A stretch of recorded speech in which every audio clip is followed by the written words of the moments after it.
Hi everyone, Amer here again with another Mission Impossible episode review. This time I'm doing Season 2, Episode 21, which is called The Town. This is another one with no instructions. We start with Jim cruising along through a quaint town called Woodfield for a hunting trip up in the mountains. So I'm guessing Woodfield is perhaps in California, Nevada, something like that. Doesn't really matter. He stops to get his car checked at a garage. He heads to get a drink at the pharmacy, and a young couple come in to get a prescription. So they say. The girl trips, and out of the bag pops a gun, which starts spewing a weird purple gas. Everyone gets out of the place, and the crowd starts eyeing Jim warily. The sheriff takes Jim away at gunpoint, and up at the mountain lodge, Rollin is concerned that Jim has not arrived yet. Jim is taken to a room where a group of townspeople is listening to a leader-like person talking about dealing with defectors and a task for the young couple, Jan and Marty. The leader turns out to be the local town doctor, and a subordinate takes over the meeting so that the doctor can deal with the issue of Jim. The doc says it's not really practical for Jim to have an accident as he was meeting someone, and that someone might come looking for him and asking questions. So he tells the sheriff to take Jim to his office as Rollin comes to the town and sees Jim's car. The mechanic signals the doctor using what seems like a Morse code-like thing, telling Rollin that Jim became sick all of a sudden. The doctor tells Rollin that Jim has aphasia due to a stroke and can't speak and can't move, and it's too dangerous to try and move him. There might be more damage. Meanwhile, Jan and Marty start heading towards Los Angeles, I'm guessing on down Interstate 15. Rollin comes to Jim's room to see him, but Jim is completely immobile. Rollin asks for a specialist to be called, worrying the attending nurse a little bit. Rollin looks at a newspaper article about a Soviet defector named Moznyov, I might be getting that name wrong, who is giving a speech in Los Angeles, as we hear Jim's inner monologue trying to speak to Rollin. Jim tries to control his breathing to get Rollin's attention. Meanwhile, the townspeople are still being given instructions about weird stuff about staging killings and things like that. It's weird. Jim is finally able to signal Rollin a bit by opening and closing his eyes intermittently to give an SOS signal. Rollin suddenly starts to realize what Jim is doing and gets the nurse to leave the room for some coffee. Rollin is able to discern that Jim's been drugged by the doctor and is warned not to involve the local police. Rollin alarms the nurse by telling her that Jim's wife should be on her way soon, only to be informed that they didn't know he had a wife. Rollin calls Jim's wife Cinnamon, figuring correctly that the phone is tapped, and carefully informs Cinnamon about what's happening here, making her understand that she needs to mobilize Barney and Willie as well. Later that day, the doctor injects Jim with another shot of curare, which is actually a legitimate drug that can be used to immobilize people, to keep him that way and keep him mute. Limo driver Barney arrives with Mrs. Cinnamon Phelps, and everyone is told that Jim has had another stroke. Trucker Willie also arrives with some tire trouble. He simulates a massive cut to his arm, getting Willie and Barney into the doctor's office. As the doctor gets up to have a look at Willie, Rollin knocks him out and Cinnamon chloroforms the nurse.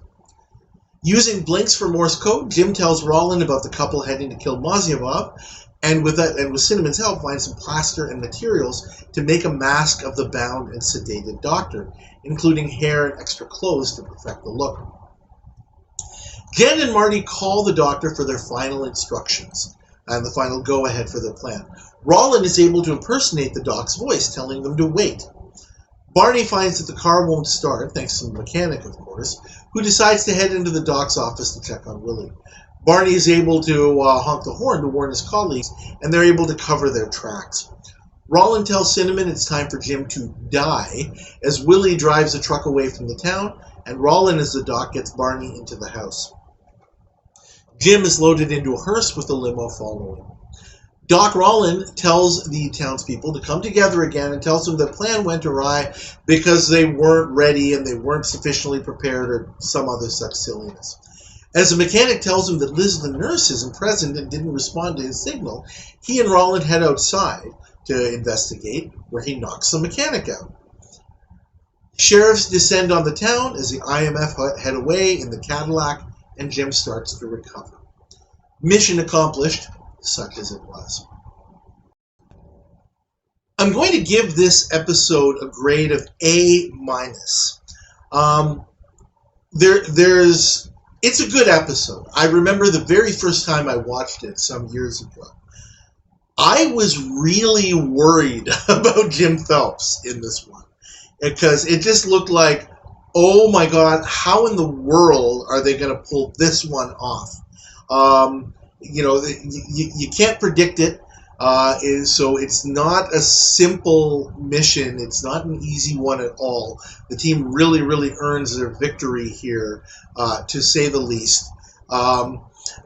Teamwork is most definitely required. Obviously, you can't have the power of 5 in this one because Jim is basically lying down. I remember reading in the Mission Impossible dossier, or it might have been in a video, where Peter Graves actually literally fell asleep because that's all he had to do in this episode.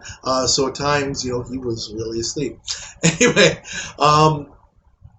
but again, the teamwork is great, and it is a quality mission.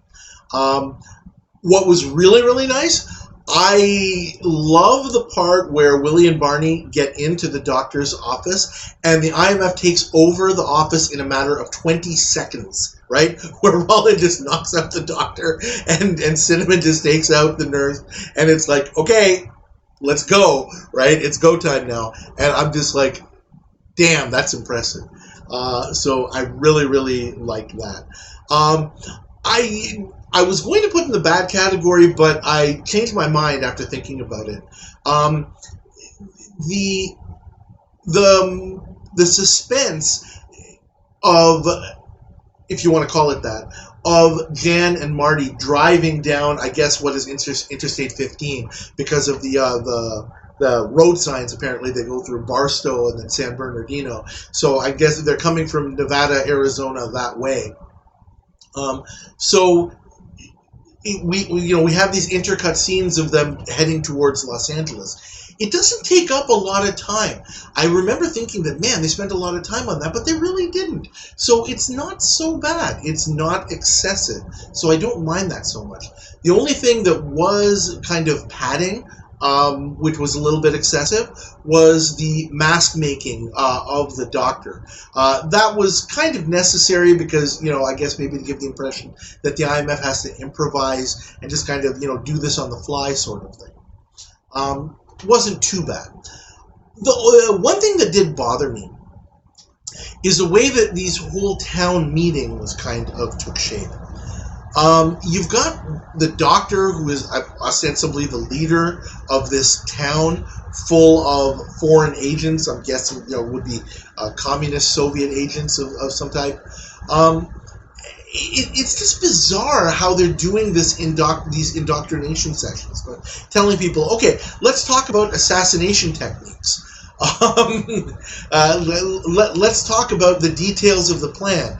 Jan and Marty are going to do this, and then they'll call, and we're going to do this. It just doesn't strike me as a sort of thing that you would do, in situations like this. Either these people are actually agents, so they should be trained in certain things about how to, conduct their agent or spy business when necessary. Or if they're being trained, why in the world would you tell them details of a plan right down to, all the different steps that are going to happen? That was really weird. And I really don't know what to make of it. I'm thinking that some of that was just kind of fill time and make the whole town seem kind of more ominous, which I guess does make a little bit of sense, but I don't know, it was just a little bit weird to me. And that's why I would bring this down from an A to an A-, because that was kind of bothersome. Anyway, overall, a really, really good episode. Like I said, when you see it for the first time, as I did, I'm sure just about all of us were probably thinking the same thing that I did, that, geez, how are they going to pull this off? Anyway, that's my review. Please like this episode. Please subscribe to my channel. As always, please leave your comments. Love to hear what you have to say. Thank you again, and I'll see you next time.